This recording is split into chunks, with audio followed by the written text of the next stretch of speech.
Welcome back, everyone. We're diving into something a little different this time. Yeah. Yeah, we're looking at Tales of the Bacchae, Queen of the Dead. Intriguing title. Right. It's a novel, a fresh take on the Persephone and Demeter myth. So we're not dealing with straight mythology this time. Nope, but it's playing with all those familiar elements, Persephone, Hades, the whole underworld thing. I'm sure our listeners are familiar with the basics. Definitely. But this author, he's twisting things in some really unexpected ways. I'm all ears. What's he doing differently? Well, for starters, he flips the whole damsel in distress thing on its head. Really? How so? It starts right from that first meeting, Hades and Persephone at Demeter's festival. Okay, set the scene for me. Imagine Demeter's festival, right? Everyone's celebrating, good harvest, all that, and Hades just, strolls in. Already a power move. Totally. Yeah. But he's not just, smitten with Persephone. There's more to it. Oh, yeah, he's got this, rivalry with Demeter, his sister, wants to kind of use Persephone to get back at her. Sibling rivalry, even among the gods, huh? Apparently. Yeah. And the author doesn't hold back, even has Hades calling Demeter nauseating at one point. Ouch. Not exactly brotherly love? Nope. But here's the thing, Persephone. She's not just some innocent bystander. Okay, I'm intrigued. What's she doing? She's cunning, ambitious. She actually manipulates Hades into kidnapping her. No way! Seriously? Yeah, there's this line where she basically goads him, do you even have the strength to take what you desire? Wow. So she's not being abducted, she's orchestrating this whole thing. Exactly. And then, boom, the bombshell. She wants to rule the underworld. Hold on. She wants to what? Rule the underworld.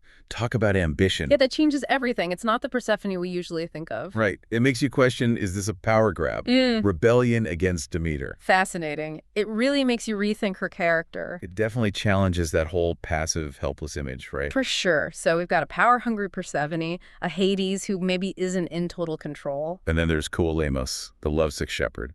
Yes, poor Koalemos. Completely devoted to Persephone, head over heels. But also incredibly naive. Totally.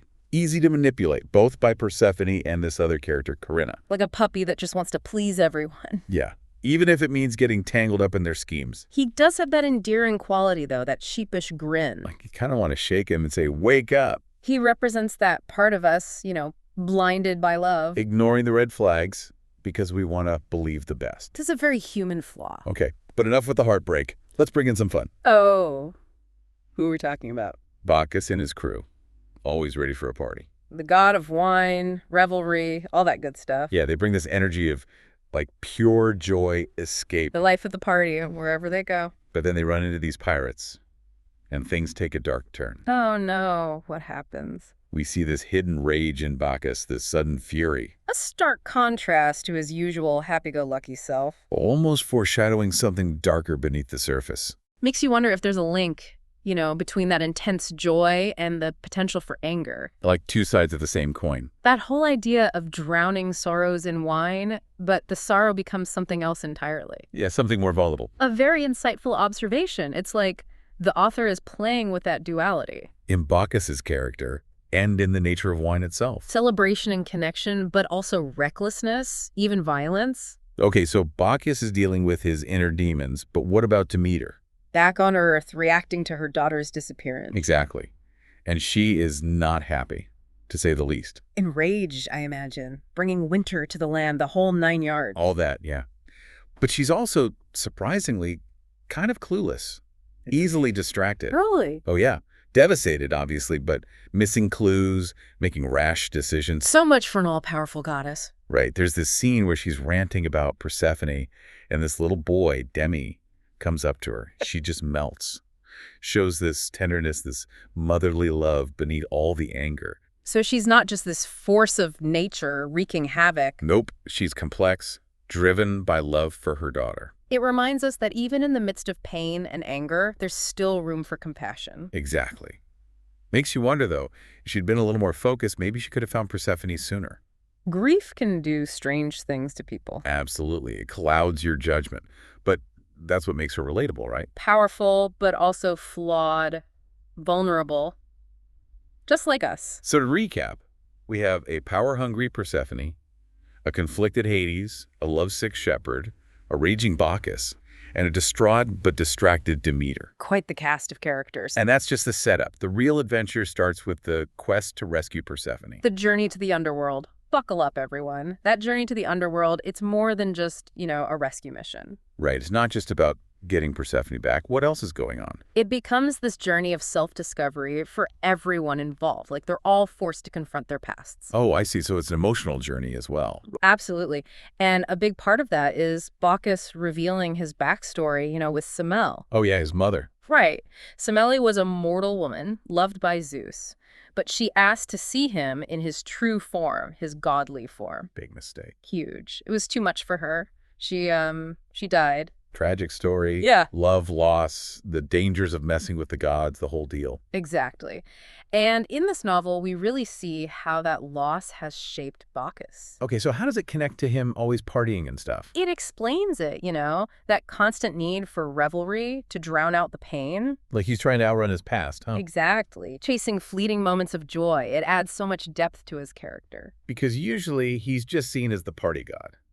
Nothing more. Yeah, but this shows he's capable of deep feeling vulnerability. And that makes him relatable, even though he's a god. It connects to a bigger theme, too, Even gods experience loss and suffering. It's like that shared experience makes them more human to us. Precisely. And the author doesn't shy away from showing that vulnerability. But hey, it's not all doom and gloom. Thank goodness for that. Where's the humor in all this? Well, let's not forget about Pan and Silenus. They join the quest, too. Pan, the god of the wild. Always up for an adventure. And Silenus, Bacchus's, shall we say, enthusiastic drinking buddy. Ah, yes, those two. So what do they bring to the table? Their expertise is actually really important, helps move the quest forward. But I bet they bring some chaos, too. Oh, yeah. They add a much-needed dose of humor, lighten the mood a bit. Give me an example. Okay, picture this. They arrive at the underworld ready to, start the journey. Yep. And Silenus, he's sprawled out on a mule, completely drunk, singing off-key. Oh, no, that's hilarious. A classic scene. Shows the author can balance those intense moments with some laughter. Makes it more engaging, right? Like, Yeah. Even when things are serious, there's still room for fun. Absolutely. Now, when you think of the underworld, what comes to mind? I guess, like the traditional view. Gloomy, oppressive, fire and brimstone, all that. Right, exactly. But this author, he throws that out the window. Really? So no fire and brimstone? No, this underworld is surprisingly lavish, beautiful, almost seductive even. Okay, now that's not what I was expecting. What's it like exactly? Think opulent palaces, lush gardens, feasts, entertainment, you name it. Wow. It's like the opposite of what we usually think of. Right. It's like a reflection of Persephone herself. All that beauty, allure, but amplified. More intense, powerful. And the underworld itself takes on those qualities, almost as if it's mirroring her. Interesting. So it's not just a place, it's an extension of who she is. The author seems to be suggesting that, like, power can transform a person and the place they rule. Okay, but it's not just the underworld that's changed, right? Persephone herself is different. Absolutely. It's not just outward appearance, it's her entire demeanor. She's embraced being queen. But there's something more, something darker. Yes. She's become more ruthless, calculating. And there's this scene where she's overseeing the torture of souls. Oh, wow. And she's not just indifferent to it. She seems to enjoy it. That's pretty disturbing. Makes you wonder how much of the sweet Persephone was real. Was it all an act? Maybe. Or maybe the underworld brought out a darkness that was always there. It definitely challenges the traditional view of her as a victim. In this version, she's powerful, and she's not afraid to use that power, even if it means hurting others. So the gang finally reaches the underworld, sees what it's become, confronts Hades and Persephone. What happens then? Oh, the confrontation is electric. You can feel the tension. Everyone's pushing against each other. And Koalemos, right in the middle of it all. Oh, poor Koalemos. Still so in love with her. But he's starting to realize that the Persephone he loves doesn't exist. That must be devastating. Seeing the person you idealize become someone else. It's that classic tale, Love blinds us to the truth. We build someone up in our minds, and then... The illusion shatters. Exactly. And Persephone, well, she doesn't exactly make things easy for him. I bet she doesn't. She uses his love against him, manipulates him. Cold, calculating. Wow. Yeah. And Hades, how does he react to all this? There's this one moment, it's incredible, where he almost loses control. What happens? Persephone taunts him, questioning his power, his ability to defy Zeus. Oh, right. I remember that part. It's like she's pushing him to his limit. And for a second, it seems like he might actually let her harm Zeus, which is, not a good move. And not at all. So it's a real power struggle. Even Hades, the god of the underworld, isn't immune to it. The author plays with those dynamics brilliantly.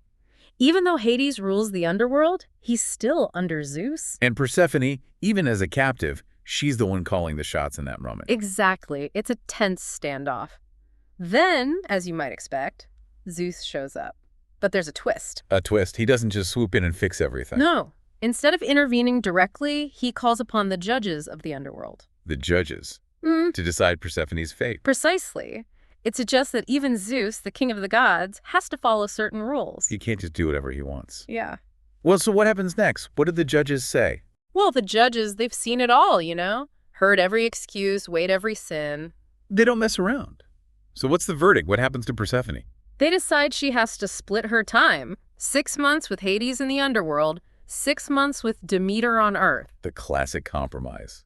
But I'm guessing there's more to it than that, right? Definitely. It's not just about splitting the difference. They actually acknowledge that Persephone had a choice in going with Hades. So they're saying she wasn't a victim. Exactly. But they also recognize the impact her absence has had on the world. The crops dying, winter coming. Yeah, Demeter wasn't exactly subtle about her grief. So it's a complex decision, balancing her desire against the needs of everyone else. It's like that theme in so many myths, right? Finding balance. Absolutely. Restoring harmony even when things seem impossible to fix. Like a metaphor for life itself. We're always trying to find that balance between what we want and what's best for everyone. But even with the compromise, there are still questions. What does this mean for Persephone? Right. How will she handle being queen of the underworld and daughter of the harvest goddess? And what about her relationships? Hades, Demeter, even Koalemos. The author leaves a lot open-ended. Things are far from settled. And then there's that detail about the pomegranate seeds, always so important in the Persephone myth. Yeah, eating them is what usually traps her in the underworld, right? But in this version... It's almost downplayed. Like it's mentioned, but it's not the deciding factor. Interesting. So it's not some ancient curse. It's about Persephone making her own choices. Even if those choices have, unintended consequences, which, let's be honest, most choices do. True enough. Yeah. So we have a compromise, a new balance of power, and a whole lot of unanswered questions. Which I think is part of what makes this retelling so compelling. It gives us a fresh perspective on a familiar story. And speaking of perspectives, let's shift gears for a second. What about Bacchus? He goes through a lot on this quest, too. Oh, definitely. Confronting his past, his fears, seeing what happened to his mother. It's like a trial by fire for him.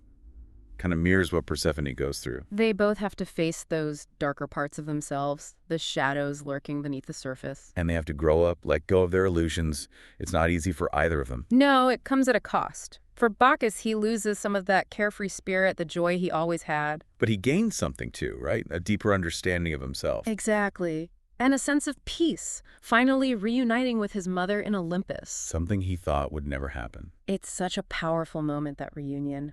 Shows that even after death, love and healing are possible. It brings a sense of closure to his story.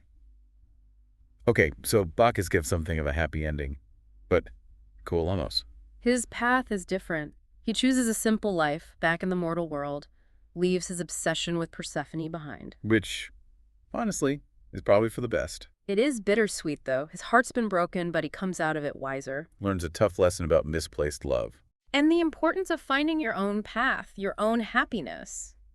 It's not about chasing someone who doesn't feel the same way. Sometimes letting go is the most loving thing you can do. Exactly. It takes courage to walk away and create your own happiness.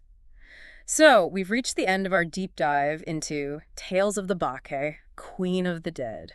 We've uncovered hidden motives, wrestled with some tough questions. Challenged some of our own assumptions, maybe.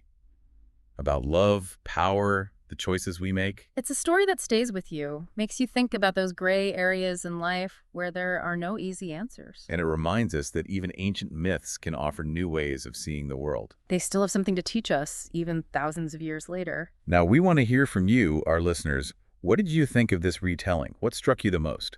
What questions are you still pondering? If you were one of those judges, how would you have ruled in Persephone's case? It's a decision that could change everything. Until next time, keep exploring, keep questioning, and keep that mythical spark alive.